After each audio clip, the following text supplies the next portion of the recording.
Now, amongst the upper middle class, amongst this, sort of the upper bourgeoisie, we have the beginnings of the feminist movement in the 19th century.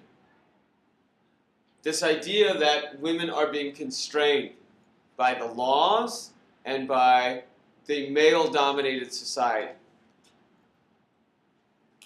So at the same moment that female magazines are pumping out this cult of domesticity, right? And in an era where everyone can read, you begin to see magazines targeted towards female homemakers about how to be good mothers and developing and encouraging that domestic role. But at the same time you see that, you also see some women beginning to resist and advocate for female rights. One of the areas where women do play a role is as authors. Many popular works will be written by females. We can think of course, for example, the writings in Britain in the 19th century of Jane Austen or the Bronte sisters. Who is? Does anyone know what I'm talking about? No. Okay. No. Jane Austen. What are their books? It's like Jane Eyre. Yeah, Jane Eyre, but I don't know Bronte's sisters. Jane Eyre is by Jane Austen. Okay. What did the Bronte sisters write? They wrote. You would definitely recognize the names. But moving on. So we have women writing. An example in France is George Sand. Sand, I'm sure. I spelled Sand.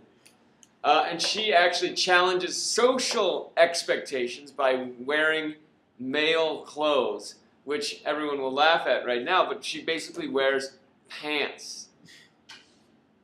She wears male shirts. Just to challenge those notions. She smokes cigars, right? So she does these things, and she's challenging that notion that males, that there's a different way that females should act, a different way that females should dress, a different sphere from females in society. She's challenging it. And she's a very prominent writer, who writes all these cheeky critiques of society. Now, another example of this feminist movement that we see amongst the middle class is Emmeline Pankhurst.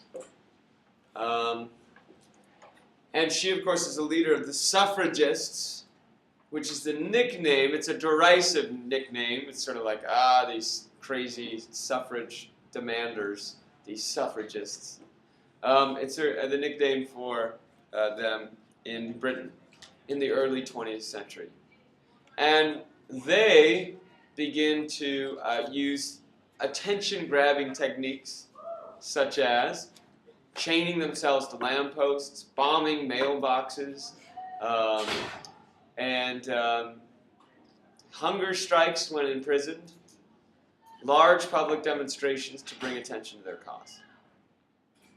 Now, they're easy to remember, the suffragists, because of that, but we also see many women involved in feminist organizations that are not that they're not using those sort of confrontational methods. For example, here in the United States, the Seneca Falls movement with Elizabeth Cady Stanton is sort of slowly campaigning for female rights. I just want to say that just bringing up the United States shows that in the English-speaking world, the feminist movement is most advanced. It's in England and Britain that you have the feminist movement furthest along by the time World War I rolls around. And an example of that is the ideas of Virginia Woolf, a British writer in the beginning of the 20th century. Yeah? Is there any particular reason that England and English-speaking areas are more ahead in terms of feminist ideas? Well, there could be several. For one, the Industrial Revolution has begun there, and so the industrial society has existed there the longest, with this large middle class. So whereas by the end of the 19th century, certainly Germany and France are catching up, if not surpassed, Britain in terms of their industry, but yes, so Britain's had this sort of model longer. Secondly, we could say there might be some cultural issues about British society. It is, there is or American society for that matter.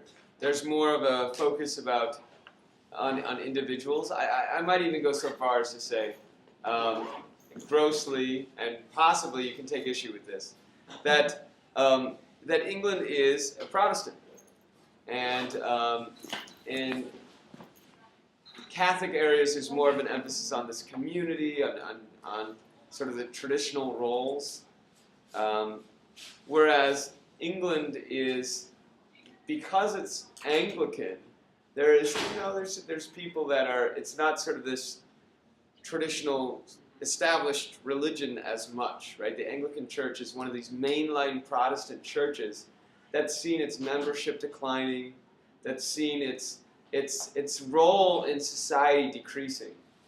So whereas in France you have this active Catholic Church, very much involved in the Third Republic, wanting to maintain a role in the education system, wanting to maintain a prominent position in society, and ensure that France remains a Catholic country.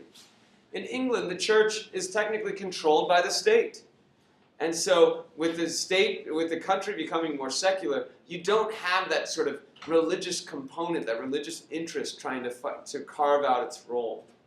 And so therefore, you have perhaps more of an opportunity for women to voice it without having to challenge the conservative authorities or the conservative groups that are often seen in religious groups.